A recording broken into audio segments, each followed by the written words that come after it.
In the intensive care unit of a New Jersey hospital, in the quietest hours of the night, a patient's heart monitor begins to alarm. Their blood sugar has crashed for no medical reason anyone can explain, or their heart has suddenly slipped into a fatal rhythm, driven by a drug that was never prescribed, never charted, never meant to be in their body at all. Standing nearby, calm and attentive, is the nurse who will help with the desperate effort to save them. He is well liked by some colleagues. He is quiet. He is, by every outward appearance, exactly the kind of person you would want at your bedside in a crisis. He is also the person who put the poison there. For 16 years, across 9 different hospitals, patients died around this man. And for 16 years, a broken system kept giving him the chance to do it again. This is Dark Diagnosis Files, and this is the documented story of Charles Cullen. Before we go further, a word on how this channel handles a case like this. Everything you're about to hear comes from the public record, court documents, Cullen's own recorded confessions, and years of investigative journalism. Charles Cullen pleaded guilty. He was convicted. These are established facts, not speculation. We tell this story not to sensationalize a killer, but because the far more important horror here is the system that failed, again and again, to stop him. Charles Cullen began his nursing career in 1987, after serving in the US Navy and graduating from nursing school in New Jersey. His first job was in the burn unit of a hospital in New Jersey, and by his own later admission, so was his first killing. Over the next 16 years, Cullen would work at a long series of hospitals and a nursing home across New Jersey and Pennsylvania. On paper, his frequent moves didn't necessarily look alarming. Nurses do change jobs. He was divorced. He cited family reasons, and when hospitals called his previous employers for references, they tended to receive neutral, non-committal responses. Nothing that would stop a hiring manager, nothing that would raise an alarm. His personal life during these years was, by every documented account, deeply troubled. He struggled with severe depression and made multiple suicide attempts. He faced accusations in his private life that led to police involvement and court proceedings. He was, at times, a man visibly coming apart. And yet none of this ever translated into a coordinated professional response that could keep him away from patients. Each hospital saw only its own slice of the picture. No one was assembling the whole. But a pattern was following him from building to building. Wherever Charles Cullen worked, patients, often patients who had been stable, patients who were expected to recover, died unexpectedly, suddenly, in the night. The way Cullen killed was, in a sense, precisely what made him so difficult to catch. He didn't use violence. He used medicine itself, turned against the people it was meant to heal. His methods, as later documented, most often involve medications like digoxin, a heart drug that is beneficial in the right dose but lethal in excess, and insulin, which can send a non-diabetic patient's blood sugar plunging into a fatal crash. In a hospital, and especially in an intensive care unit, death is not unexpected. Patients are gravely ill. Hearts stop. When a critically sick patient dies overnight, the immediate assumption is rarely murder. It's tragedy. Investigators later documented another chilling technique. Rather than always administering a drug directly to a patient, Cullen would sometimes contaminate bags of intravenous fluid stored in supply rooms, puncturing them, introducing a lethal medication, and then returning them to the stock from which other nurses would unknowingly draw. This meant a patient might receive a fatal dose hours after Cullen had left. This meant a patient might receive a fatal dose from the hands of an entirely innocent colleague. It scattered the timeline and the source of harm, making the deaths even harder to trace back to any single person. Cullen exploited that assumption. He would introduce a lethal substance into a patient, and then step back into the role of caregiver, blending into the very team scrambling to understand what had gone wrong. In some cases, he later said, he saw himself as ending suffering. But investigators and prosecutors established that many of his victims were not dying. Some were on the mend. Some had been expected to walk out. That detail matters enormously because it dismantles the mercy narrative Cullen sometimes offered. A killing is not a mercy when the person was going to live.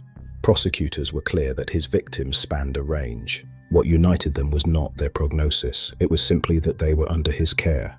A dim nurse's station at night, the glow of monitors reflecting off a glass partition, a long, empty corridor stretching into shadow.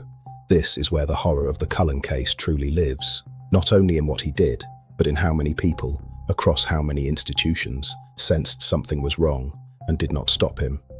Cullen was not a criminal mastermind operating in the shadows. Again and again, the people around him grew suspicious.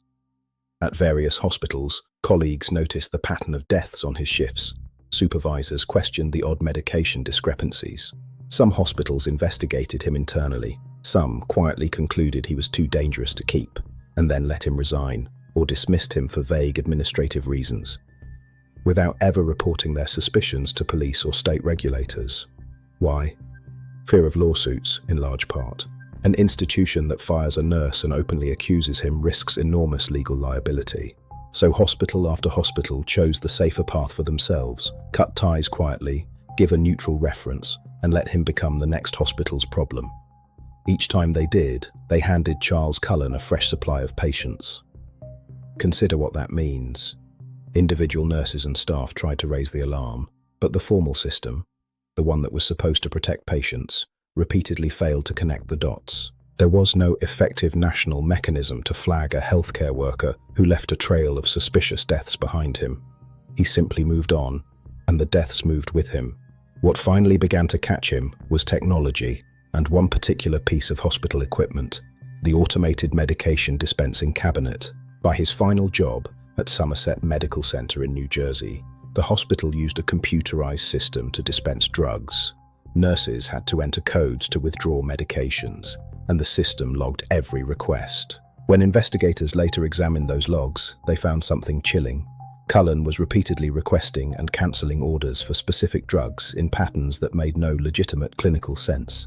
He would order a drug, cancel it, and the system would still dispense it, creating a paper trail he may not have fully understood. This was the cruel irony of Cullen's final undoing. For most of his career, record-keeping had been easy to slip through, but the machine remembered everything, and when detectives finally sat down to read what it remembered, the pattern that 9 hospitals had failed to assemble began to appear on a screen. The hospital also began noticing unexplained abnormal lab results.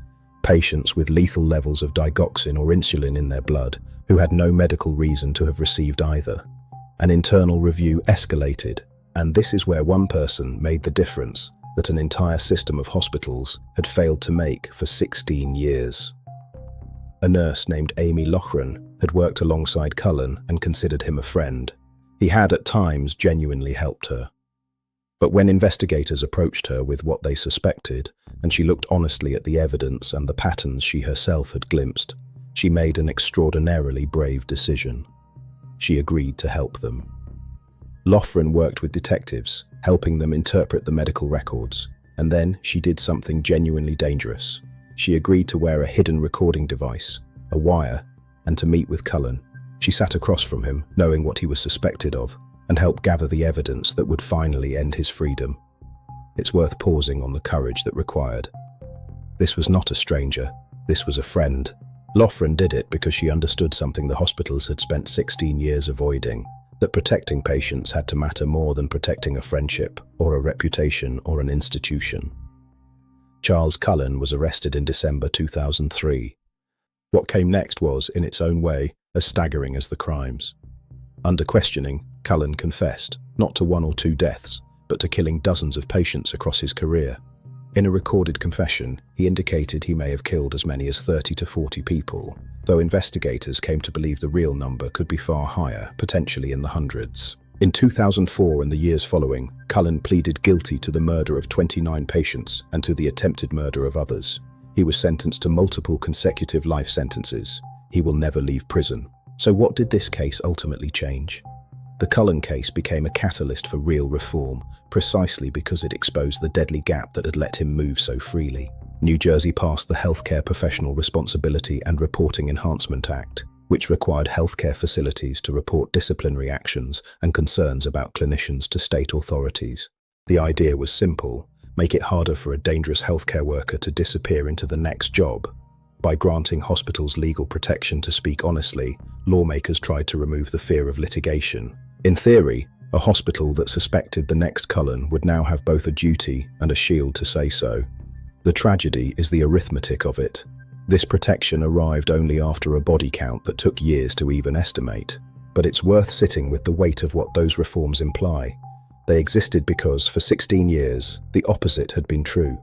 For 16 years, a system designed to protect patients had instead protected itself, Every patient who trusted the quiet, attentive nurse at their bedside in those years trusted a system that had already suspected exactly what he was and said nothing loud enough to stop him. The medications he used were tools of healing. The hospitals he worked in were places people went to get better. That is what makes Charles Cullen a dark diagnosis files story in the truest sense. The horror wore scrubs, moved freely through the safest seeming places we have, and was enabled not by a single monster, but by the quiet decisions of institutions that looked away. If documented cases like this matter to you, please take a moment to subscribe to Dark Diagnosis Files. Your subscription is what keeps this channel digging into them. This is a real case based on the public court record and Cullen's own confessions. New cases every Monday, Wednesday and Friday. Real, documented, told with the gravity they deserve. He was stopped by one person willing to do what 9 hospitals would not. The only question the record never fully answered is how many people died in the 16 years before she did.